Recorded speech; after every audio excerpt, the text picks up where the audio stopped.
Cuba, a country with a rich history and a unique blend of cultures, has experienced significant economic challenges over the years.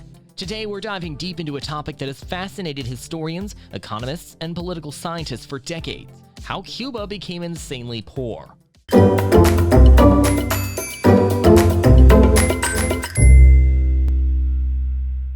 Cuba's colonial legacy. To understand Cuba's economic situation today, we must begin with its colonial history. Cuba was a Spanish colony for nearly 4 centuries, from 1942 until the Spanish-American War in 1898. During this period, the Spanish exploited Cuba's resources primarily through sugarcane plantations and slavery. The sugar industry, the foundation of Cuba's modern economy, was laid during its colonial days. The Spanish established vast sugarcane plantations, which became the backbone of the Cuban economy. The sugar industry was highly profitable but reliant on slave labor, leading to economic disparities and inequality that would persist for centuries. The impact of slavery. Slavery was deeply ingrained in Cuba's history, with the island becoming a major hub for the transatlantic slave trade. The labor-intensive sugarcane industry relied on the brutal exploitation of enslaved Africans, leaving a lasting social and economic impact on the island. Independence and the American influence. Following the Spanish-American War in 1898, Cuba gained independence but remained under the shadow of the United States. The U.S. influenced Cuban politics and economy, shaping its economic trajectory in the 20th century. The rise and fall of Cuban prosperity. Cuba experienced a period of relative prosperity during the mid-20th century, but this period was short-lived. In this section, we'll explore how Cuba rose to economic prominence and why it ultimately faced a steep decline. The Batista era. Fulgencio Batista, a military officer, came to power in a coup in 1952. His regime was characterized by corruption, repression, and close ties to U.S. business interests. While Cuba's economy grew during this period, the benefits were unequally distributed, exacerbating social inequalities. The Cuban Revolution. In 1959, Fidel Castro and his revolutionaries overthrew Batista's regime, promising to bring social justice and economic equality to Cuba. The revolution led to the nationalization of industries, land reforms, and the expulsion of American businesses. Economic ties with the Soviet Union. Cuba's alliance with the Soviet Union during the Cold War had a significant impact on its economy. The Soviets provided economic aid, including subsidized oil and trade agreements. This support allowed Cuba to industrialize but also made it heavily dependent on the USSR. The U.S. embargo. In response to Cuba's alignment with the Soviet Union, the United States imposed a comprehensive embargo on Cuba in 1960. The embargo severely limited Cuba's access to American markets and hindered its economic development. The post-Soviet era and economic crisis.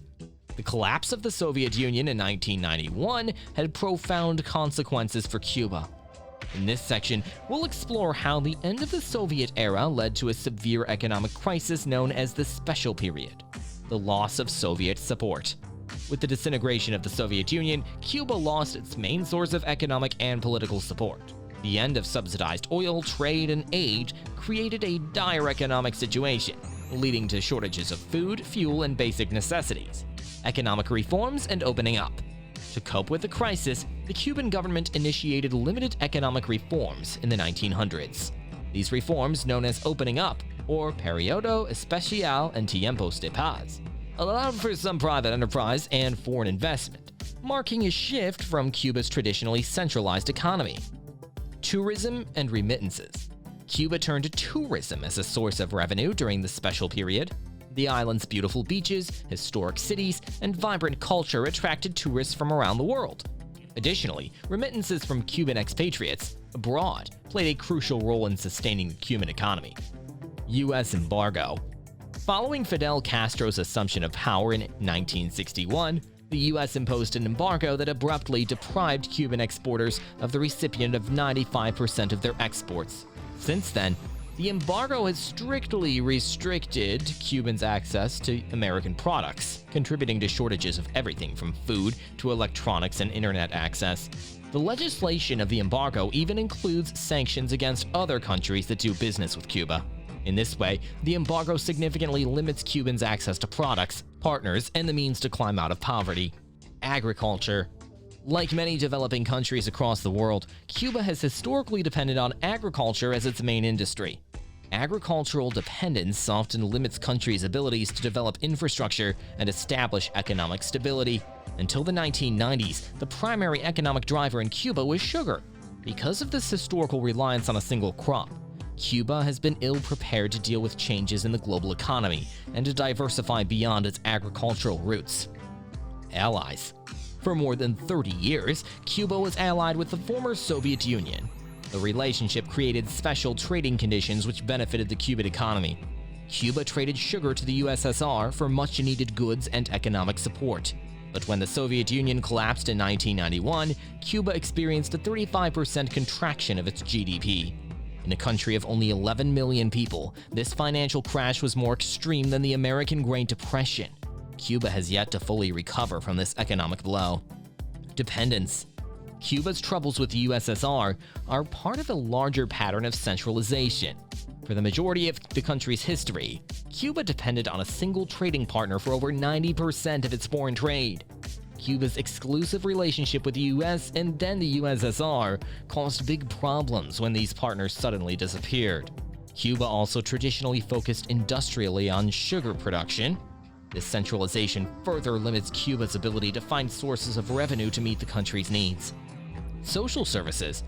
Cubans enjoy free healthcare and education, as well as subsidized housing and food rations. These social benefits form a safety net rare to the developing world, and even many developed countries. But these social services come at a cost. Spending on social services can limit the amount of money available to the Cuban government and the Cuban people, especially in times of economic crisis. Challenges and controversies. Cuba's economic struggles have been marked by challenges and controversies. In this section, we'll examine some of the key issues that have shaped Cuba's economic landscape. The dual currency system. Cuba has long used a dual currency system, with the Cuban peso for domestic transactions and the Cuban convertible peso for international trade. This complex system has led to economic disparities and inefficiencies, making it challenging for ordinary Cubans to access imported goods. State control and bureaucracy. Cuba's centralized economic model, characterized by state ownership and control of most enterprises, has been a subject of debate. While it has ensured access to basic services like healthcare and education, it has also hindered innovation and economic growth. Human rights and political repression. Cuba's political system, led by the Communist Party, has been criticized for its lack of political pluralism and restrictions of freedom of speech and assembly. These issues have strained relations with Western countries and impacted economic development. The path forward. As we near the end of our exploration, it's essential to discuss the potential paths forward for Cuba. Can the island nation overcome its economic challenges and create a prosperous future for its citizens? Recent reforms. In recent years, the Cuban government has implemented further economic reforms, including expanding the private sector, allowing for more foreign investment, and unifying the dual currency system. These changes aim to stimulate economic growth and reduce inequality. Engagement with the international community. Cuba has sought to strengthen its ties with the international community, attracting foreign investors and trading partners. This engagement could help diversify the Cuban economy and reduce its dependency on a single source of support. The role of the Cuban diaspora. The Cuban diaspora, particularly in the United States, has the potential to play a significant role in Cuba's economic future. Remittances, investment, and the collaboration between Cubans abroad and those on the island could help drive economic development. In conclusion, the question of how Cuba became insanely poor is a complex one with deep historical roots. From its colonial past to its revolutionary history and the challenges it faced after the fall of the Soviet Union, Cuba's economic trajectory has been marked by highs and lows. While Cuba has faced numerous obstacles and controversies, it continues to strive for a more prosperous future. The recent economic reforms, engagement with the international community, and the potential contributions of the Cuban diaspora offer hope for a brighter economic outlook. As we wrap up this exploration, it's crucial to remember that Cuba's economic story is far from over. The path forward is uncertain, but one thing is clear: Cuba's rich culture, history, and resilience will continue to shape its economic destiny. Please subscribe to Travel the World. Thank you for joining us on this journey through Cuba's economic history.